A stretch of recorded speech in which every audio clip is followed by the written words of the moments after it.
This is the Strong is a Mindset podcast, episode number 148. If you think you're being kind to yourself, but you're also stuck, let's talk about it. This is the Strong is a Mindset podcast, where you'll learn how to build both a strong body and a strong mind by eating, moving, and thinking.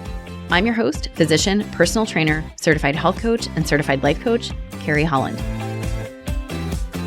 Hey, how are you? What's new? What's good? So, what's good here? We are going to talk about being too nice to yourself.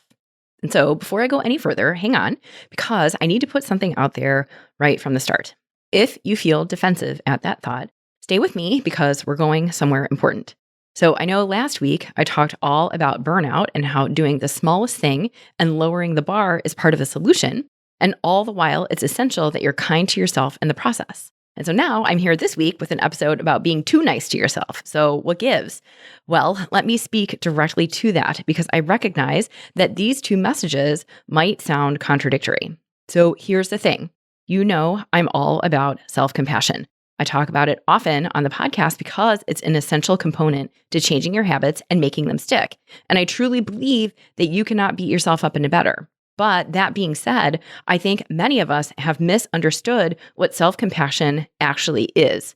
And so instead of actually being kind to yourself, you avoid the hard stuff, but you do it under the guise of self-compassion. You dodge the discomfort. You choose immediate relief over long-term growth.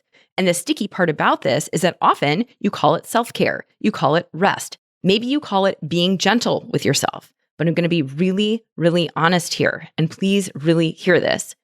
If the thing you are doing in the name of self-compassion is consistently keeping you from making progress or showing up for yourself, then it is not compassion, okay? That's self-sabotage in disguise. So this is so important to understand.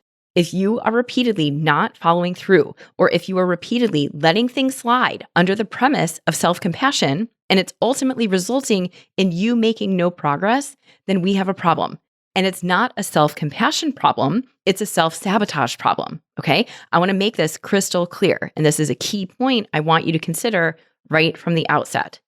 My goal is that you don't push yourself over the edge, okay? So many of the clients I work with and so many of the women I meet at conferences, they are already super hard on themselves, and they push themselves beyond their limits. So I'm not suggesting that you go and push harder. That is not going to work. But instead, my goal is to help you find a balance of self-compassion and follow through that is enough to do both, meet you where you are right now and move you forward. So if you are not moving forward, then I would argue that it is not self-compassion. And so sometimes, not always, of course, but sometimes what this amounts to is that sometimes we are flat out lying to ourselves. And the crazy part about this is that you might not even recognize that you're doing it. You might convince yourself that skipping the gym is self-care, that eating the cookies you didn't plan for is self-love, that staying up late to scroll TikTok instead of going to bed is just you taking a break. But what if that's not it? What if you're explaining away your choices under the umbrella of kindness or self-compassion as a way to cover up fear, procrastination, or avoidance? What if I'm being gentle with myself is really your code for I don't want to feel uncomfortable right now? And I know that might feel really icky to think about. It might not feel good to be thinking about the ways that you might be lying to yourself to keep you from feeling discomfort. And if you feel called out right now, please know that I'm sharing this and saying all of this because I've gone through it myself. There are so many things I haven't done because I didn't want to be uncomfortable. There are countless conversations I did not have, emails I did not send, chances I did not take, and asks I did not ask because I didn't want to feel uncomfortable. I've done it in my career as a physician, in my career as a coach and entrepreneur, in my role as a wife, in my role as a daughter. I have done it many times, and it does not feel good. Deep down, it does not feel good to not do the thing you know you need to do. And so we often pass it off under the guise of, I'm being nice to myself. And it sounds convincing, right? Because who doesn't want to be kind to themselves? But here's the thing. This is another key takeaway to consider right from the start, just a few minutes in. Real kindness is not letting yourself off the hook every time things get hard. Real kindness challenges you to grow.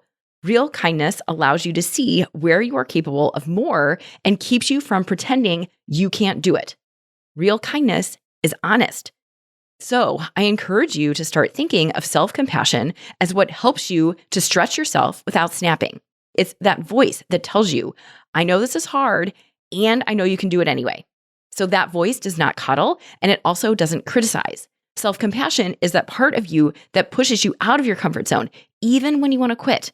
It's the part of you that reminds yourself, I'm not going to stay stuck. And to be clear, that kind of self-compassion is not necessarily comfortable. It doesn't feel warm and cozy like a bubble bath, okay? Instead, sometimes self-compassion manifests as you waking up early to do your workout like you said you were going to do, even when you're tired. It shows up as cooking the chicken and broccoli that you planned, even when picking up takeout would be so much easier. It's saying no thank you to the cupcakes that your coworker brought in, even when those cupcakes look delicious, but you already have a plan to treat yourself later in the day. So what I want you to start thinking about is this. When your version of kindness and compassion doesn't challenge you, doesn't stretch you, or doesn't support your long-term growth, then we have to be honest about what's really going on. And what's really going on here is self-indulgence. It's comfort at the expense of growth. It's a short-term fix that creates long-term frustration. And it's tricky because it feels good in the moment, but it ultimately keeps you turning in circles in the same loops, making the same excuses, feeling the same frustrations, and then wondering why nothing is changing. But you deserve better than that. You deserve to treat yourself in a way that moves you forward instead of spins you in circles. And you have the capacity to do that. So, to be super clear, being too nice means you're letting yourself off the hook repeatedly. You are bailing on your own goals. You're letting the present you slide, and it's costing you growth and a chance to become future you. And it's super sneaky because that self-compassion feels like self-care in the moment. It feels like you're giving yourself rest, but really, it's avoidance in disguise. And I see this often in my clients when it comes to their diets and especially treats. So I can think of one client just the other day. She was telling me about a coworker who brought in cupcakes for a birthday celebration. So this coworker approached my client and offered her a cupcake. And my client wasn't hungry. She wasn't really planning to have a treat in the middle of her workday. And then she decided, well, I wanted to be nice to myself and I didn't want to hurt her feelings. So I decided to give myself a pass and have it. And you may hear this and think, yeah, she was being kind to herself. But when we really dig into this, we pulled it apart a little and found that at the heart of it, she didn't want to feel the discomfort of being the only one around her not having the cupcake. Even though she had already had plenty to eat, she wasn't hungry, and she wasn't planning for a cupcake in the middle of her day. She didn't want to feel discomfort. She didn't want to feel deprived. She didn't want to feel like she was restricting herself, and she didn't want to feel uncomfortable. And again, this is just a cupcake we're talking about. So you might be doing this on an even bigger scale, like maybe in your job search. So I have worked with a number of clients who are in career transition. And for many of them, reaching out to network, sending a CV, getting active on LinkedIn, those all might seem like no big deal. But for some of my clients, the idea of taking those steps forward is paralyzing. The idea of sending an email is enough to make them sweat and say, no, thank you, maybe some other time. And so you might put it off. You might tell yourself, well, this is too hard. This feels really icky to put myself out there. So I'll just give myself a break because I don't feel like it. And this is too hard. And maybe I'll think about it again tomorrow when I'm better rested, or after I do some more research, or after I muster more confidence. But then the next day comes and you're not feeling any different. Nothing has changed and you're not feeling any more ready than you were the day before. But you decide to give yourself a pass because you want to be gentle on yourself. And I'm not going to lie, this is a very, very slippery slope because you can stay in that space of being nice to yourself for months or even years. And if you look for a reason to let yourself off the hook under the guise of being nice to yourself, rest assured you will find one because we are really, really good at negotiating with ourselves and we're really, really good at making ourselves right, especially when it works in our favor and keeps us out of discomfort. But if being nice to yourself means talking yourself out of what you intended to do, and you do that enough that the result is you're not moving forward, then that tells me we need to work on what self-compassion really looks like for you. And so here's a hard truth that I want to talk through. Real growth, the kind of growth that actually has the capacity to change your life, that is uncomfortable. Like the discomfort of skipping the second glass of wine, even though you always have a second glass of wine, but you know it's not helping you get closer to your goals. Or getting up early to work out, even when your bed is warm and fuzzy and you normally snooze right through your alarm. Real growth means following through on the plans you made when you were feeling super motivated, even if you're not feeling motivated anymore. And I get it. You might be tired. Maybe you had a long day. Maybe you just don't feel like schlepping yourself to the gym. Maybe you just don't have the energy to cook food at home for dinner. Maybe you don't feel confident to send the email that you said you'd send. And none of these are wrong. All of these reasons for explaining away why you aren't following through, they sound reasonable, right? And if you keep telling yourself that these are all legitimate reasons for not following through on what you said you're going to do, then these reasons or excuses will become fact to you. I'm too tired will become your reality. I don't feel confident will become your reality. I don't feel like it will also become your reality. And it will be that much easier to let yourself off because these reasons will just feel like second nature to you. These reasons will just become part of your identity. But is that really what you want for yourself? Because it does not have to play out that way. There is a different way through it. So when you find yourself negotiating out of what you said you were going to do, when you find yourself repeatedly not following through, I want you to ask yourself this. Am I avoiding discomfort in the name of being nice to myself? So really think about that question. Am I avoiding discomfort in the name of being nice to myself? And then answer the question honestly. That is key because if you're going to succeed at changing your habits and changing your life, it's going to require full-on honesty and transparency with yourself first and foremost. And I know that sounds pretty straightforward, but I find that being honest with yourself can actually be quite a challenge. I have told myself not now more times than I'd care to admit, whether that's related to my career, starting a business, starting this podcast, dealing with a difficult relationship, a habit. I have made excuses for myself more times than I can count. And it's not until you get really honest with yourself and admit when you're avoiding discomfort and then take it a step further and do something different that things will start to change. So I mentioned this a few months ago, and I think it's worth repeating, but being honest with yourself can be hard because it means that you acknowledge the real reasons behind your behaviors without making excuses and without sugarcoating them. And that requires a willingness to face uncomfortable truths about yourself instead of hiding behind your rationalizations. And that right there is not easy for many people to do. Most people do not like to face head on the things we don't like about ourselves. I don't like admitting to myself that I'm afraid of what people will think of me. I didn't like admitting that I was hiding from what I really wanted. I didn't like that I was afraid to speak up out of fear of being abandoned. But you know what? Once I did that, and once I got really, really honest with myself, things changed. Admittedly, it was really hard to own all of this, but once I did, I saw that I had the capacity to change it. And that was a much better place to be. So if you're not honest with yourself, and if you're not honest about your patterns and your behaviors, then you're never going to be able to change them. That's the beauty in the breakdown. You have to be willing to break down the walls that you've built around yourself, the walls you've built in your own mind, and see where you've been lying to yourself. And you have to be willing to tear it all down. Ooh, I know it sounds awful, right? But it's not. Please hear me when I say that. When you are willing to admit that you've been lying to yourself and creating a wall of safety around yourself for protection, but you see that wall is built with a bunch of lies you've been telling yourself, yes, it's scary, but it's also completely freeing. It's like you're out with it. It's like all the yucky stuff that you've been holding inside is no longer stuck inside of you, and you can rebuild on a newer, more sturdy base. And once you see that and you get fully honest with yourself and then take it even further by choosing a different course of action, that is when your world opens up. So remember that growth happens when you turn towards the parts of yourself that you used to turn away from. So when you turn inward and admit to yourself where you've been avoiding discomfort in the name of being nice to yourself, then you can start to change it. You're breaking down an unsteady foundation, one that is built on avoidance, to build a newer foundation, one that's built on honesty and acceptance. And that is huge. So the key takeaway here is that avoiding discomfort under the guise of being nice to yourself is actually not kindness. It's escaping. So now that we've pulled this apart a little bit, and hopefully now you're seeing that avoiding discomfort in the name of self-compassion is actually not at all self-compassion, let's flip this and talk about what real self-compassion actually looks like. And I'm highlighting this specifically because in my own life, I didn't really understand self-compassion until I started reading about it and learning about it. And before then, I just hear the term self-compassion and think of butterflies and cotton candy because I thought it just meant being nice to yourself. I thought it meant going soft. But here's the thing. Self-compassion isn't soft and fuzzy. It's not taking the easy way out. It's not painting pictures through rose-colored glasses. Instead, self-compassion is honest. There's that word again. But let me explain.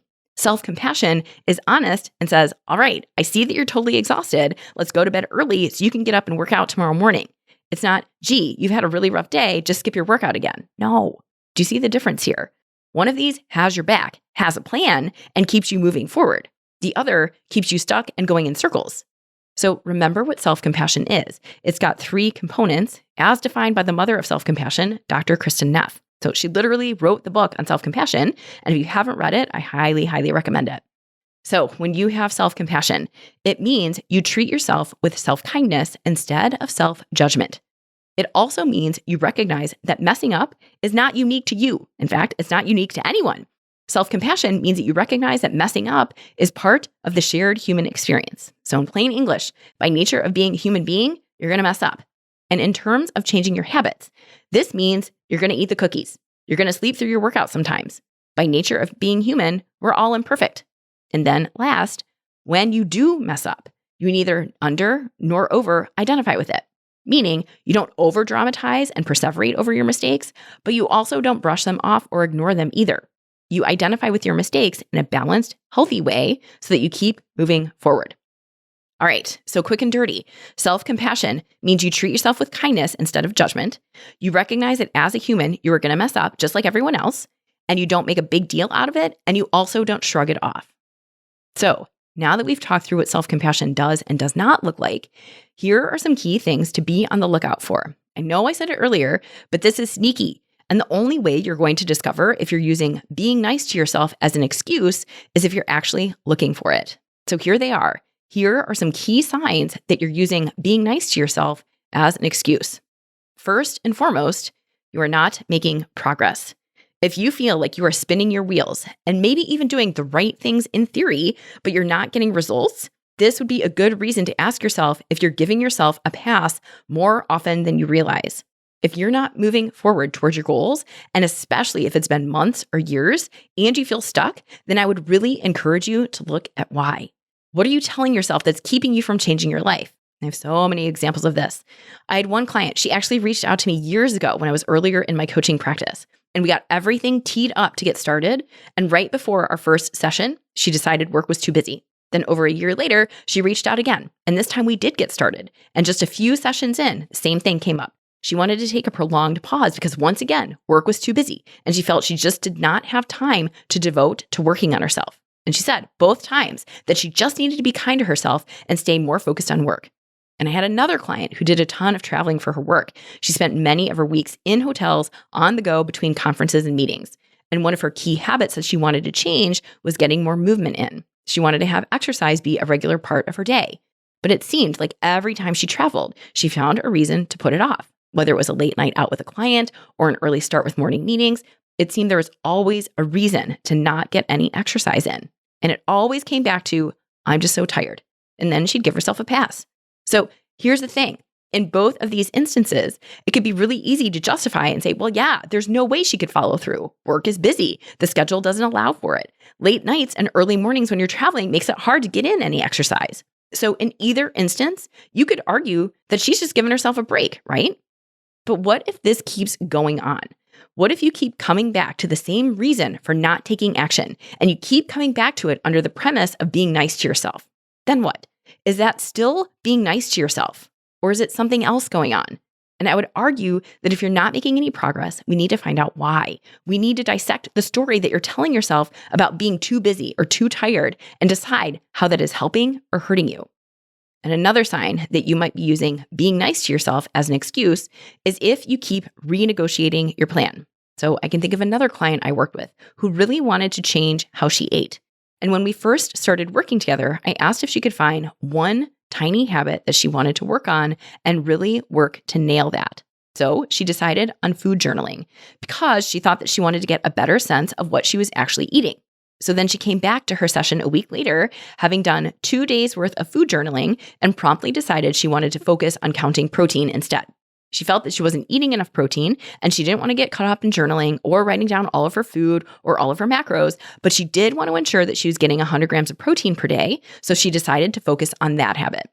And then, sure enough, next week, she came back to her session having tracked 1 day's worth of protein and found that she got 70-something grams of protein in, and that was not helpful. So maybe we would just work on cutting out processed snacks instead.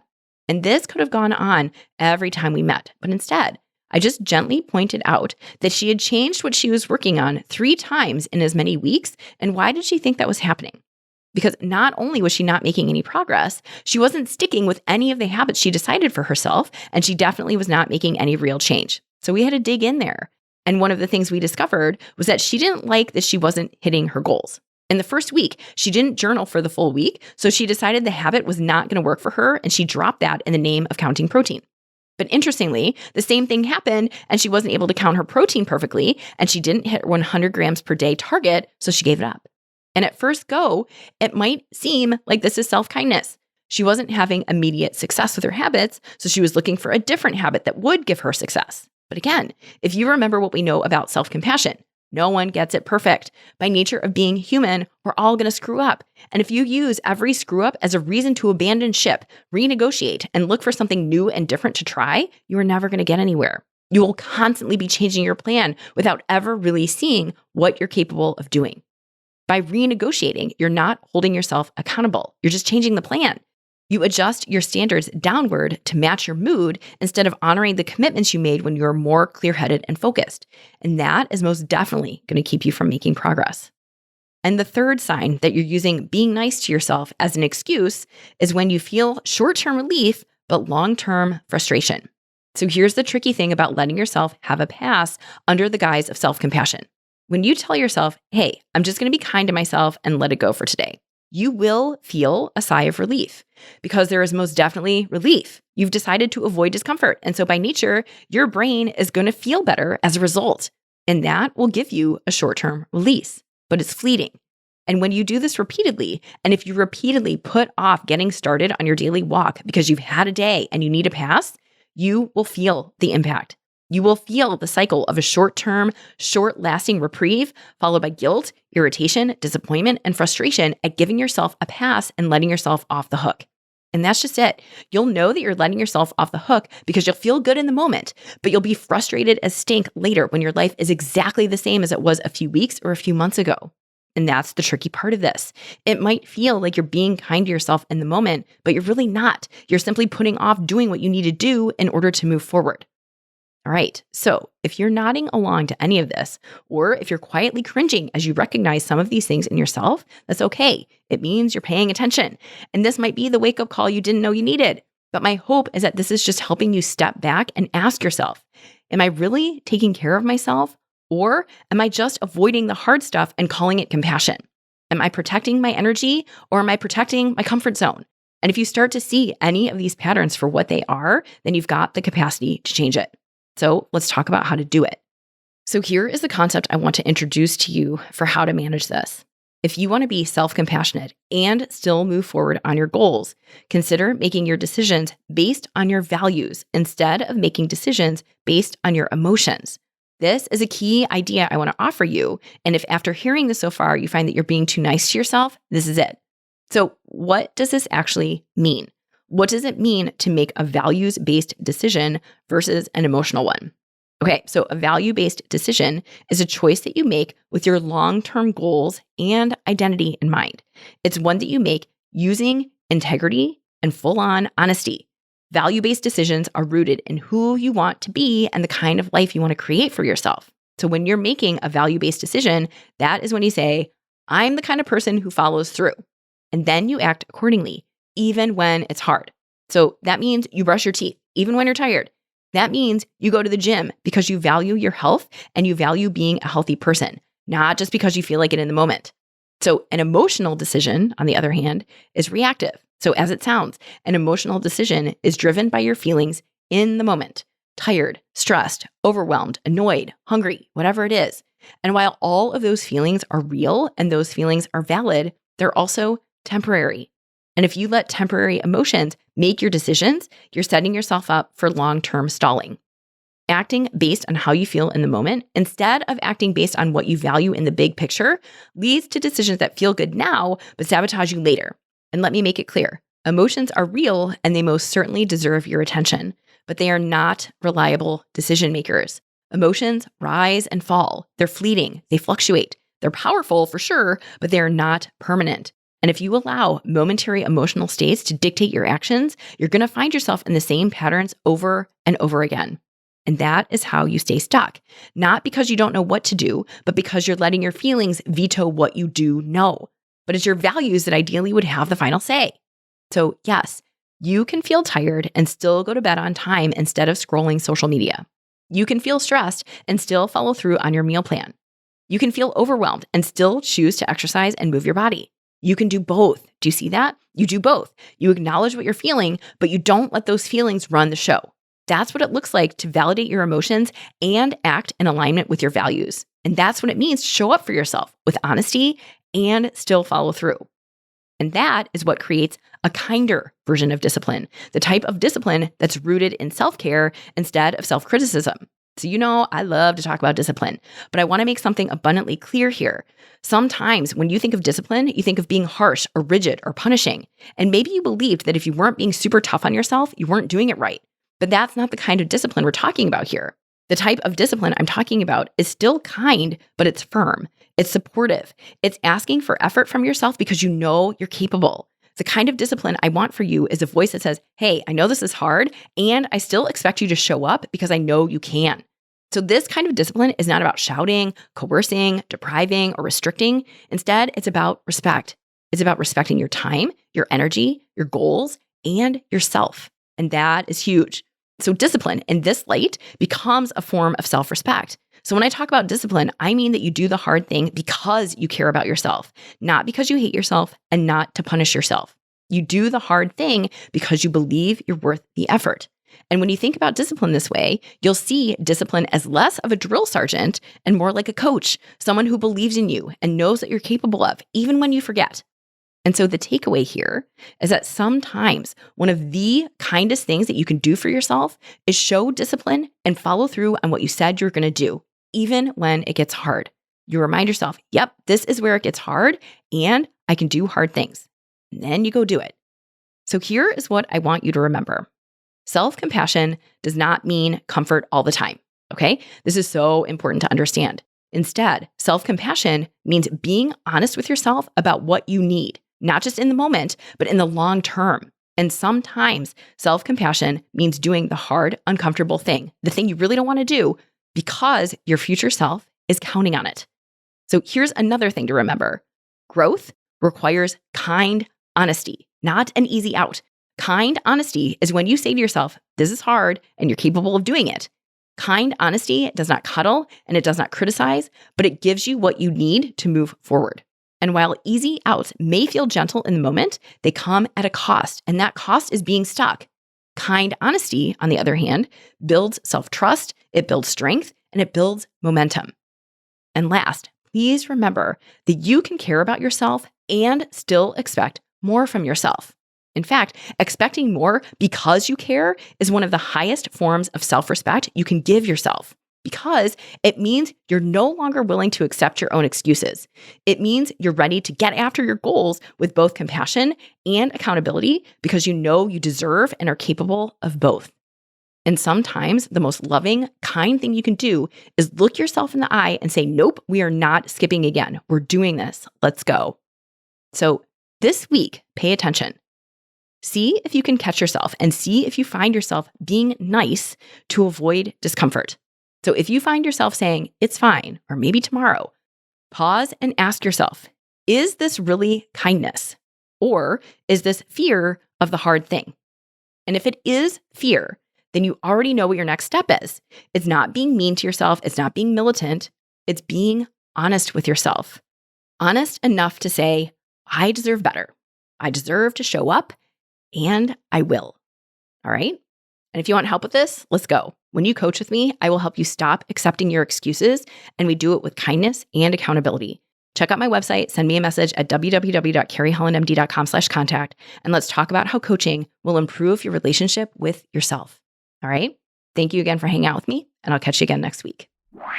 Hey, if you want to build muscle but don't know where to start, I've got you covered. Head over to carriehollandmd.com/buildstrength and download my free guide to help you maximize your strength training.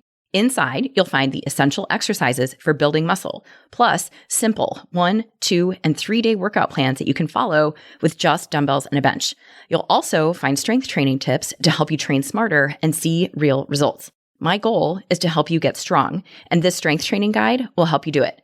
Go to carriehollandmd.com/buildstrength and check it out. Thank you for listening to the Strong is a Mindset podcast. If you want to learn more about how to build both a strong mind and a strong body by eating, moving, and most importantly, thinking, check out carriehollandmd.com.